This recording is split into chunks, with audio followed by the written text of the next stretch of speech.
Tak pernah puas, suami kecanduan wanita.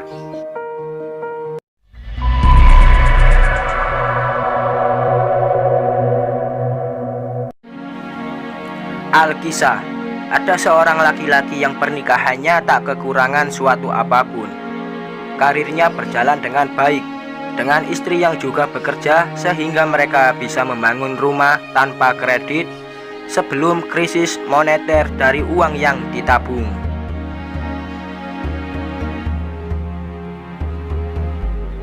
Perempuan yang dia nikahi sekitar belasan tahun sebelumnya adalah kembang desa yang sudah dia lihat sejak lama. Karena perempuan itu tinggal di dusun sebelah yang tak jauh dari dusunnya. Sawah keluarga laki-laki ini bertempat di jalan menuju dusun sebelah. Dan saat dia membantu ini itu di sawah, sesekali dia bisa melihat perempuan itu bersepeda dengan rambut keriting besar-besar yang ditiup oleh angin. Ayah perempuan itu cari desa. Rumahnya memiliki pagar beton tinggi, tidak seperti rumah kebanyakan di desanya yang tanpa pagar. Pekarangan rumah keluarga perempuan itu pun luas, dengan pendopo beratapkan joglo. Pucuk dicinta, ulan pun tiba. Ketika perempuan tersebut diterima masuk IKIP di tempat yang sama seperti laki-laki tersebut sudah menjalani 2 tahun kuliahnya. Fakultasnya tidak terlalu jauh pula. Laki-laki itu pun memberanikan diri mendekati perempuan tersebut saat perempuan tersebut hendak mengayuh sepeda pulang.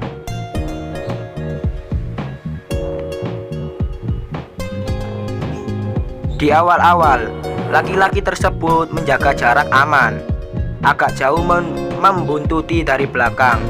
Akhirnya, suatu hari dia berani menyapa, dan kemudian hari-hari berikutnya mereka selalu berjanji bertemu di bawah pohon rindang ujung jalan kampus, lalu pulang bersama.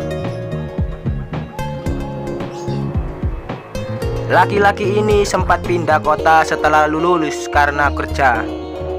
Sekalinya dia pulang dan kencan dengan perempuan tersebut. Saat dia mengantarkan perempuan itu pulang, ayahnya sudah menunggu. Seperti yang dia khawatirkan, ayahnya bertanya, "Kapan kamu mau menikahkan anak saya?" Yang dia jawab dengan deheman pelan. Dia merasa belum siap.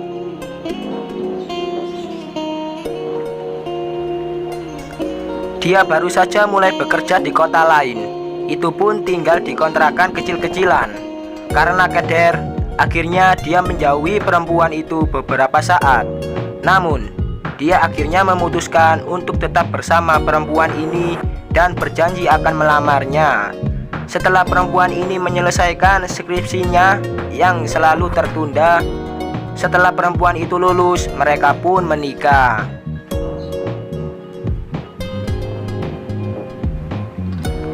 Sekian belas tahun mereka merantau dan dikaruniai 3 anak. Laki-laki ini akhirnya memutuskan untuk membeli mobil Kijang bekas. Rasanya bangga sekali dia dan keluarganya bisa mudik ke kampung halaman dengan mobil sendiri.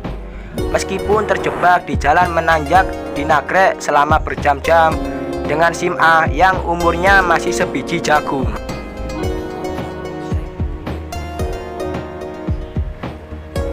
Tak perlu lagi dia mendengarkan tangisan anak bungsunya yang merengek saat mereka mudik dengan bus yang datangnya telat karena bus itu datang dari Jawa dan macet.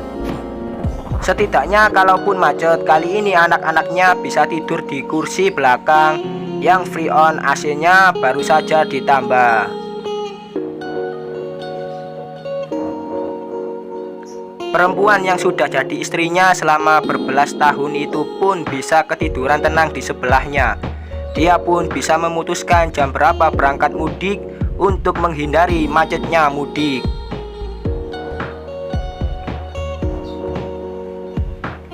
Di awal tahun 2000-an itu, paling aman berangkat mudik setengah jam sebelum subuh. Karena orang-orang cenderung menunggu beres subuh yang jamnya sesingkat jam maghrib. Dia bahkan sudah menemukan formulanya. Pernikahan itu terlihat bahagia. Anak-anaknya tumbuh dengan ceria. Anak-anaknya biasa-biasa saja, tetapi selalu naik kelas setiap tahun. Dan itu hal yang dia syukuri lebih dari apapun. Anak keduanya kadang ranking kelas, dan dia mengiming-imingi anak itu dengan kesempatan dibelikan buku di Gramedia untuk mempertahankan rankingnya. Sejak saat itu, anak keduanya selalu ranking.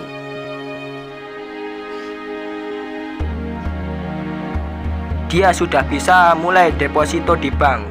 Dengan depositonya yang mature selama 5 tahun, tiap tahun dia mendapatkan parcel macam-macam dari bank tempat dia menanam deposito. 1 tahun dia mendapat tesit dengan sepuhan emas di bibir cangkir teh dan pegangannya.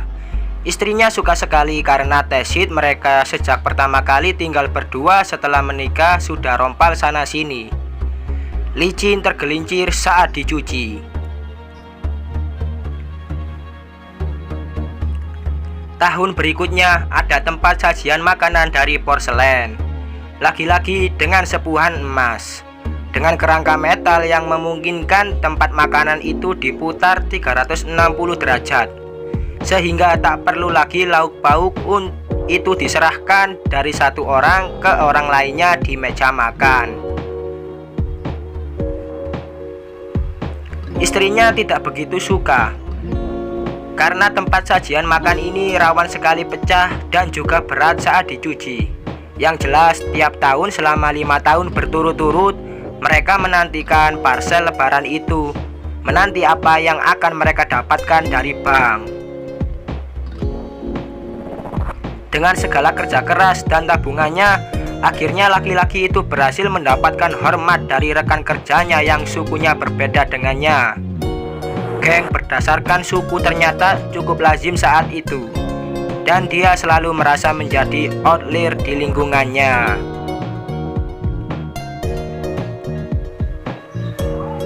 Tetapi setelah dia membawa mobil kijangnya beberapa kali ke kantor, orang-orang mulai sedikit tunduk padanya. Sebenarnya dia lebih nyaman ke kantor naik motor karena bisa menghindari macet. Tetapi apa boleh buat, dia merasa orang-orang ini perlu digertak sesekali.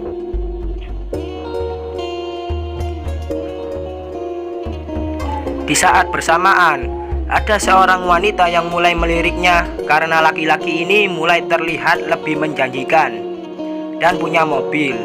Wanita ini yakin ada tabungan yang cukup yang laki-laki ini miliki. Dia tahu betul laki-laki ini sudah berkeluarga, tapi persetanlah, kalau bisa mendapat sedikit uang, kenapa tidak? Laki-laki ini sedikit merasa tersanjung. Ada wanita yang mulai mendekatinya. Tentu saja, kali pertamanya selingkuh tidak begitu sukses. Istrinya berhasil mengendus perselingkuhan mereka dari pesan SMS yang dikirim ke ponselnya yang ditaruh di atas meja. Untung dia bisa mengelak kali ini, menyalahkan bahwa wanita yang menggodanya itu memiliki susuk. Istrinya tidak tinggal diam. Setelah masalah itu berlalu, dia mulai refleksi atas dirinya sendiri. Istrinya mulai rajin ke salon estetik facial yang menyakitkan supaya wajahnya terlihat bersih tanpa komedo. Belum lagi produk-produk kecantikan yang istrinya gunakan. Istrinya mulai berolahraga sedikit demi sedikit, tetapi kesibukan kerja lalu juga mengurus ini itu di rumah, mulai dari mencuci baju, menyetrika, mengepel, memasak, membuatnya kesulitan mencari waktu. Istrinya tidak pernah protes dan tetap mengambilkan nasi serta lauk pauk setiap suaminya akan makan. Meskipun sebenarnya suaminya bisa mengambil makannya sendiri. Istrinya sudah melakukan ini berbelas-belas tahun, dan dalam hatinya dia tak ingin memberi alasan untuk suaminya pergi dan mencari selingkuhan lagi.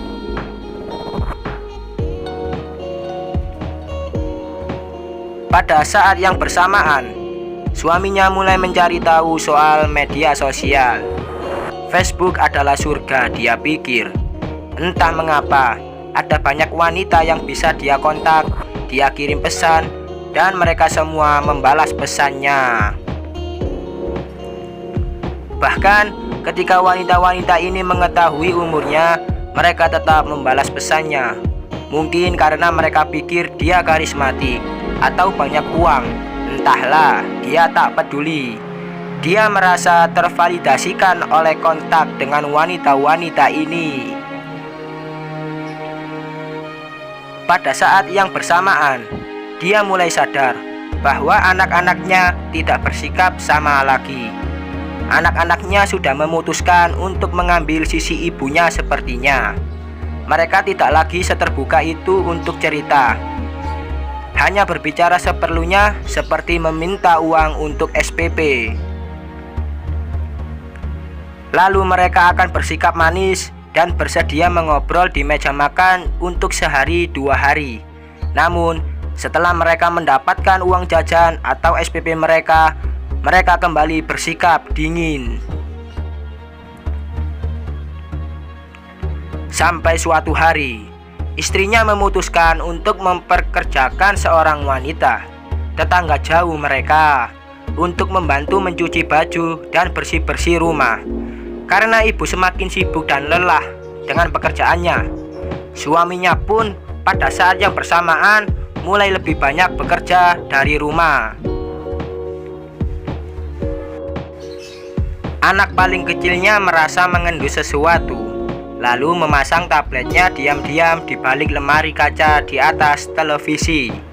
Dia tidak berharap apa-apa, hingga akhirnya dia menunjukkan sebuah video kepada kakak tertuanya mengenai laki-laki tersebut yang menggoda dan menyentuh asisten rumah tangganya.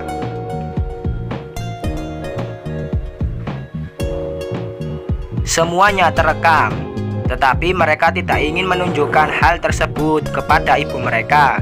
Mereka simpan sendiri. Sejak saat itu, tidak ada rasa hormat tersisa pada ayah mereka. Terkadang istrinya marah besar ketika mengetahui masih ada pesan-pesan yang masuk ke ponsel suaminya dari wanita yang entah mana lagi.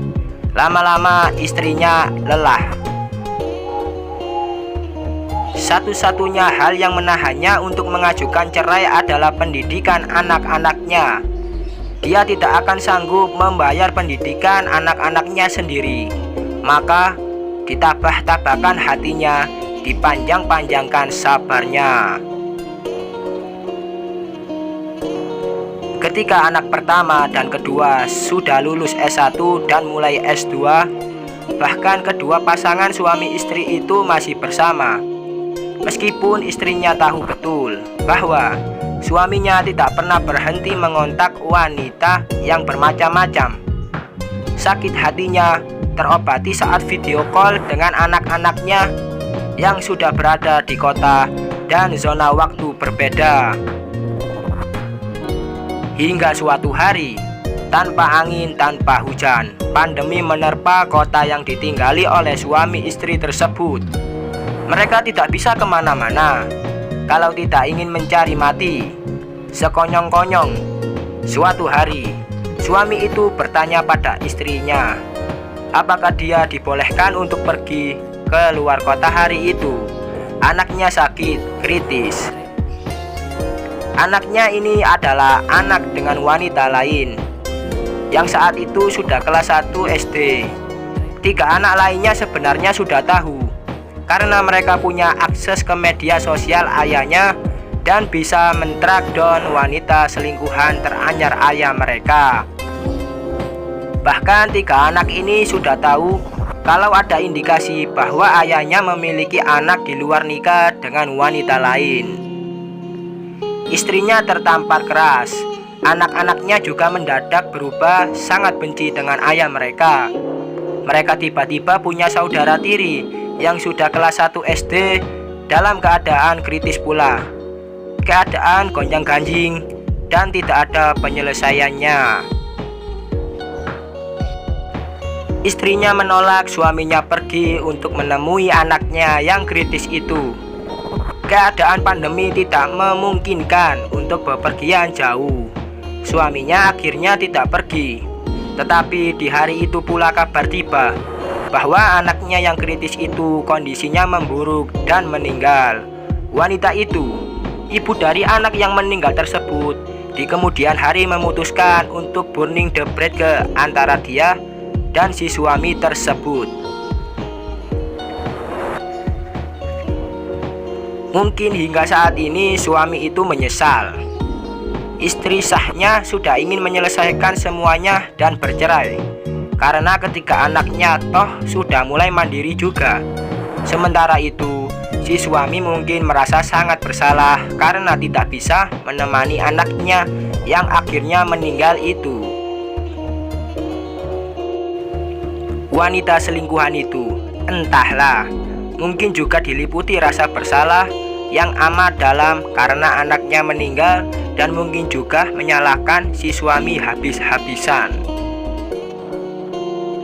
Ketika anak itu berharap saudara tirinya yang tak pernah mereka benar-benar ketahui, hingga terakhirnya hidup itu melalui hidup terbaik yang bisa dia miliki dan hidup paling membahagiakan yang bisa dia capai. Bukan kesalahan ibu atau ayahnya dia dilahirkan di dunia ini, hanya saja kedua orang tuanya mungkin tak bertanggung jawab. Si suami yang juga tidak mengabarkan apapun perihal hal ini kepada keluarganya lah yang patut disalahkan. Ketika anak itu juga berharap perselingkuhan dengan sekian banyak wanita yang ayahnya lakukan akan berhenti setelah ini. Meskipun driver dari tindakan ini tidak relevan, setidaknya dengan meninggalnya anak dia yang masih berusia 7 tahun, harusnya rasa bersalahnya bisa kekal hingga dia mangkat nanti. Meskipun ayahnya tidak puas karena mungkin hobinya adalah bermain dengan wanita yang bermacam-macam, ketika anaknya setengah mati berharap ayahnya bisa bersikap selayaknya seorang ayah, seperti yang mereka ingat sekian puluh tahun lalu, ketika fokus ayahnya hanya soal membuat keluarganya hidup lebih nyaman.